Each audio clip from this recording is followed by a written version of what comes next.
Okay, so there's something I'd like to stress about the formula that we've just introduced. Okay, now look at what we did.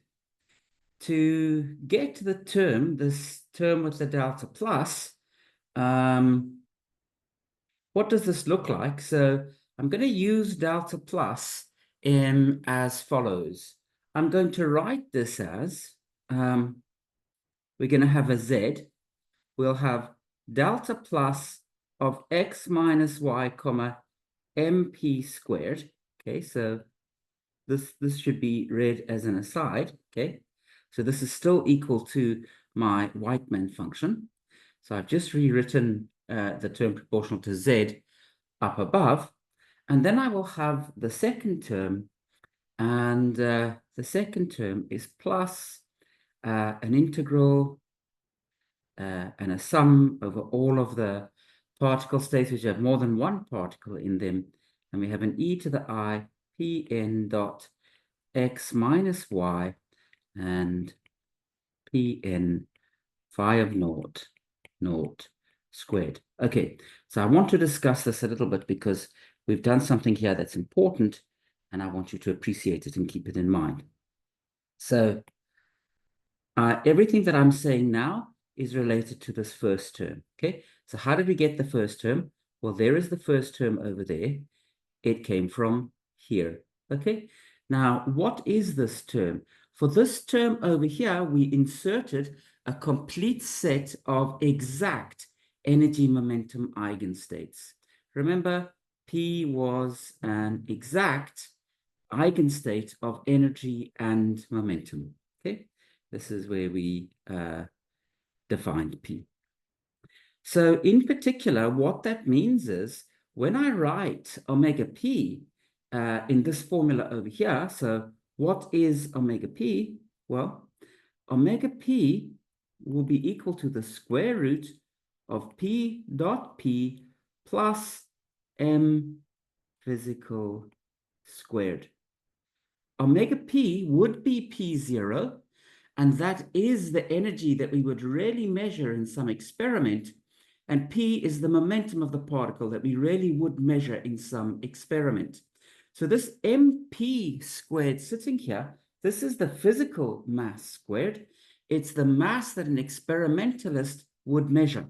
Okay, so now what you can see quite explicitly is that the physical mass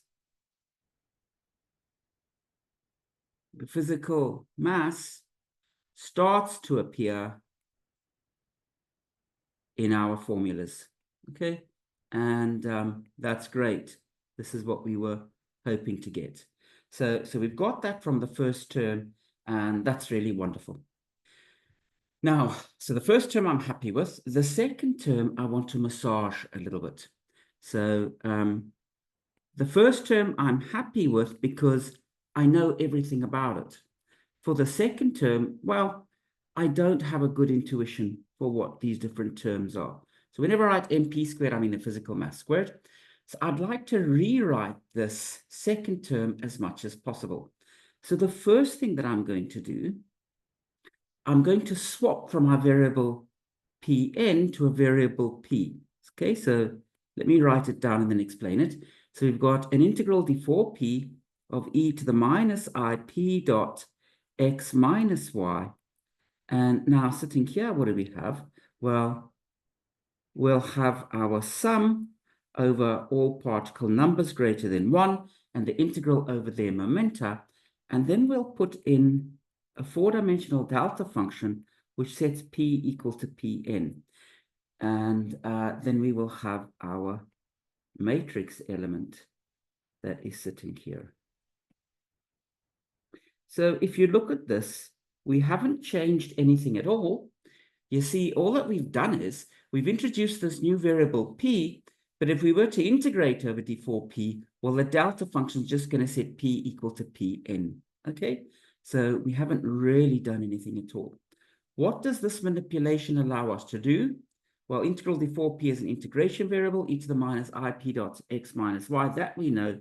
But this square bracket over here, this is full of things that we're ignorant about.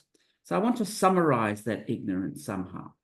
So the first thing I do know, so I want to write down as much as I know about this function. I don't know much, but I do know something. I know that the energy of an n particle state is always positive. So I know that this delta function, which sets p naught equal to pn naught, it will only be non-zero if p naught is positive. So I can include a theta of p naught here to indicate that knowledge. I know that the square term is only non-zero when the energy is positive. The next thing that I know is I know it's Lorentz invariant. Now, you might think that theta of p naught is not Lorentz invariant because it makes reference to a specific component of the energy momentum 4 vector. Actually, that's not true. You see, theta of p naught is 1 as long as p naught is positive.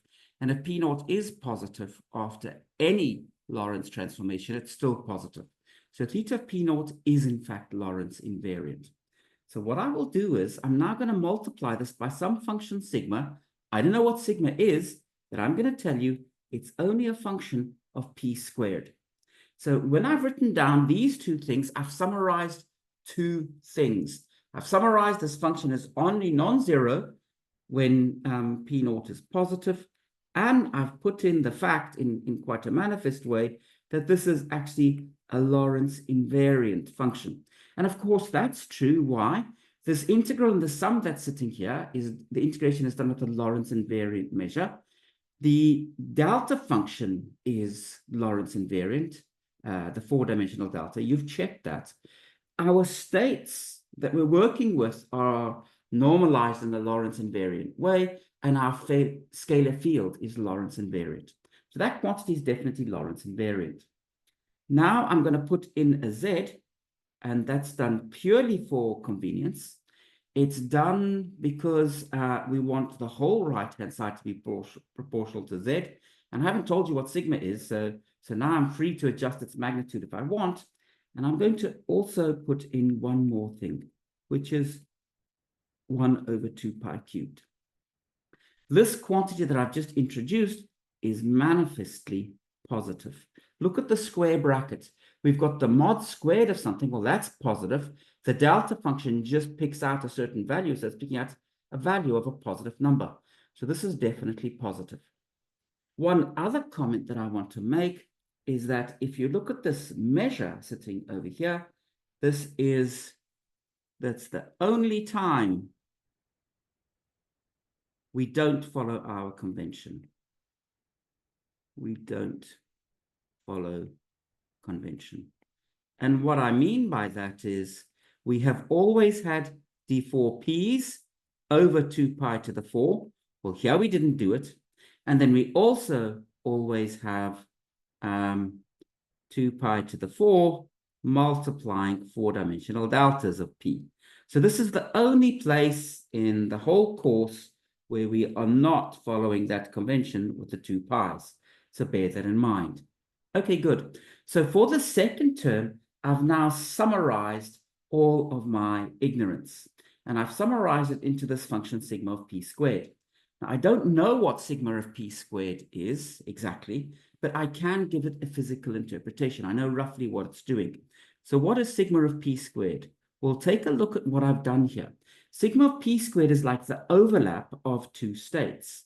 So it is the mod squared of Pn with phi of naught, so and squared. So what are these different factors? Well, this bit over here is the state created by phi of naught acting on the vacuum. And what's this bit over here? Well, this is an n particle state. And when I calculate the overlap of one state onto another state, and then I calculate the mod squared, I'm calculating a probability, or if the states are continuum normalized, a probability density. So here it will be some sort of a probability density that phi of naught creates an n particle state when acting on the vacuum. So that's the interpretation of sigma of p squared. It's telling us with what probability we create an n particle state from the vacuum and we act with phi of naught. So that's a nice interpretation. So let's just summarize this because we're going to get lost. This is naught phi of x, phi of y naught. So that's the Wightman function that we're studying. So naught phi of x, phi of y naught. And we've gotten the following result. This is z delta plus x minus y mp squared. So now the physical mass is starting to make appearance. And then we've got plus an integral d4p. We've got a 1 over 2 pi cubed from the green there. So I'm going to put the 1 over 2 pi cubed sitting there. It's also proportional to z. So let me put the z sitting there. And then we've got a theta of p naught. We've got a sigma of p squared. And we've got the exponential minus I p dot x minus y. Good. Okay. We will continue in a moment.